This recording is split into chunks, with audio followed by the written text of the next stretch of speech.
Watching a film with friends, missing VHS videotape repeating.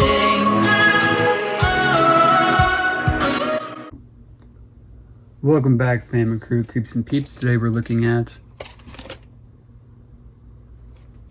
Oh, I should probably say the title, huh? John Carpenter's Prince of Darkness.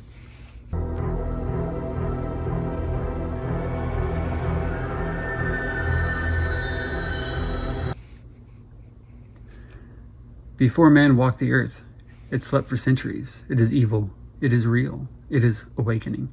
A new film from John Carpenter, master of terror and suspense. Stereo, 1987, Universal Studios, MCA Universal Home Video. So this was released 1987, which doesn't seem right. Okay, yeah, no, it's not right. 1987 was when the movie was released, Carolco International, blah, blah, blah, Universal Studios, artwork, 1987. But this was 1992 MCA Home Video release. I think I do have another copy of this, one of the older versions, but I don't know where it is.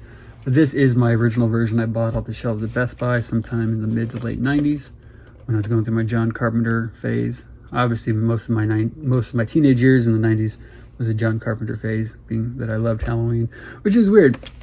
Tangent.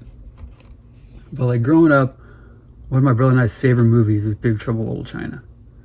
You know, it came out in 1986. We were probably watching it on HBO and taped it off HBO, and we rewatched the same VHS over and over again. Huge fans of Big Trouble in Little China.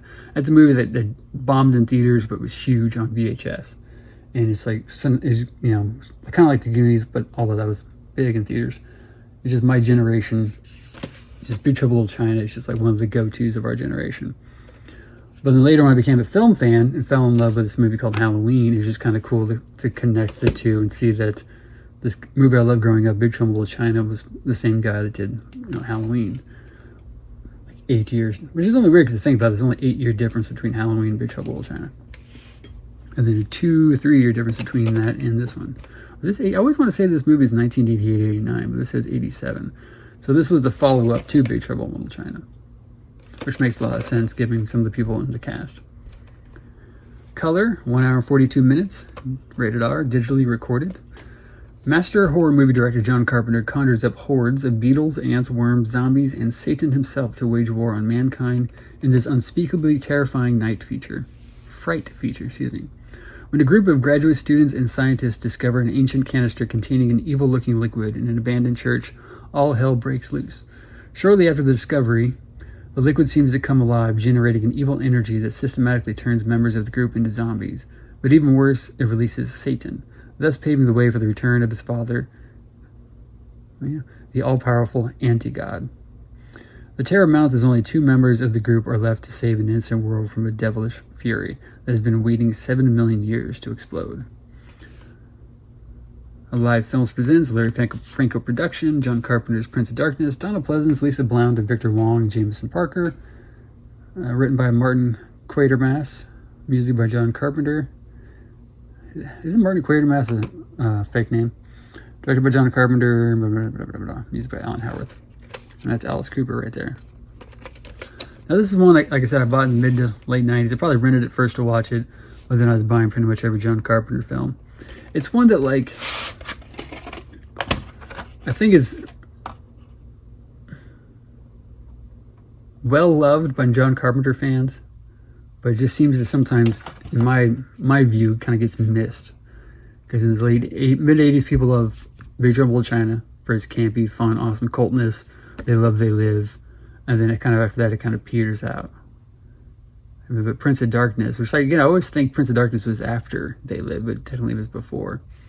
This one's very, very 80s, especially based off of Jameson Parker's mustache, because he was big at the time on the TV show called Simon and Simon.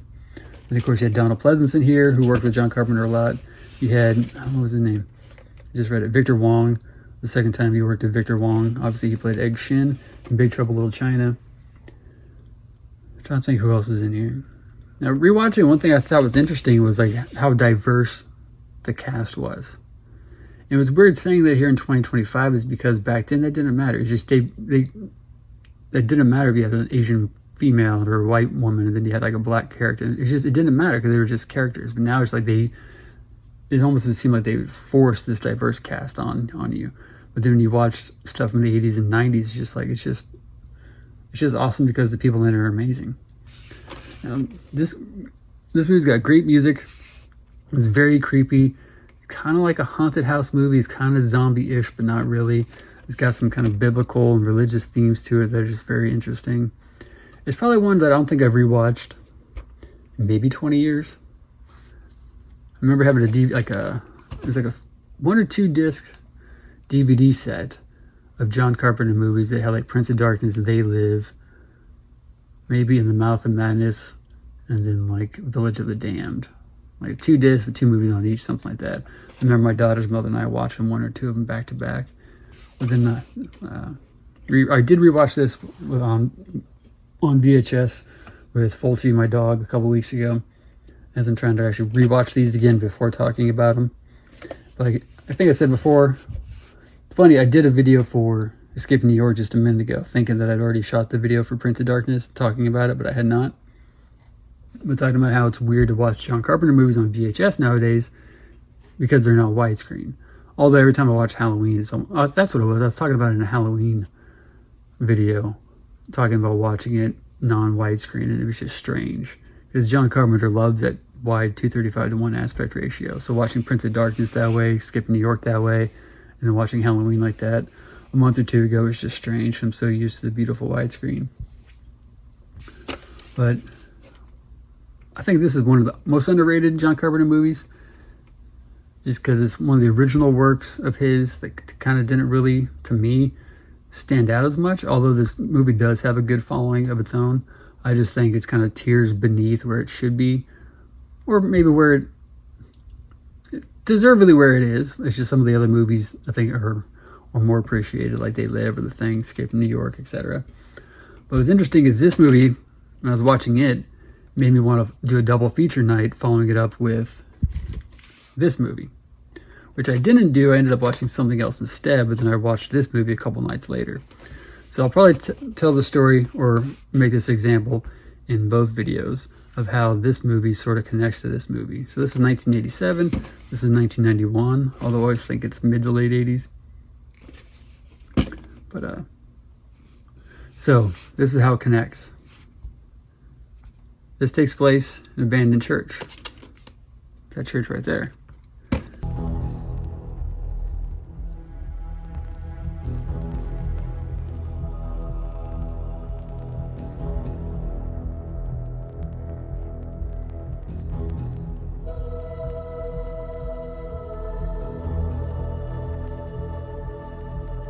And then there's the scene in Showdown in Little Tokyo where we find a dead body. Where?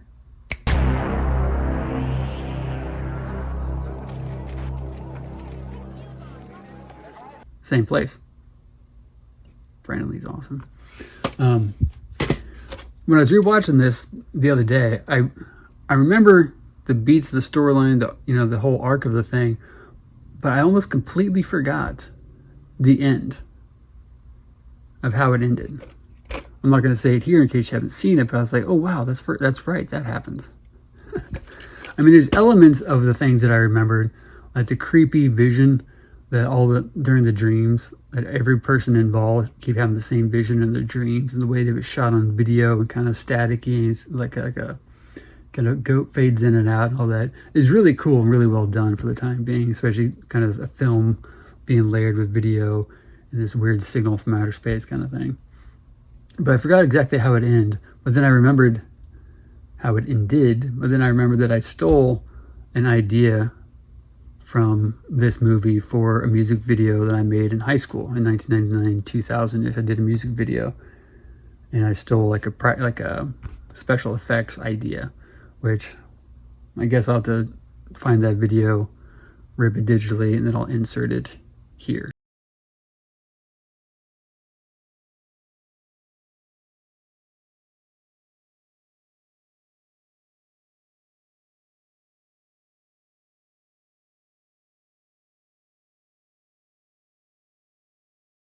But yeah, figure out, if you know how I did it, comment below. Prince of Darkness, John Carpenter's 1987 film. I like this one a lot. Let me know what you think. Like, comment, share, subscribe.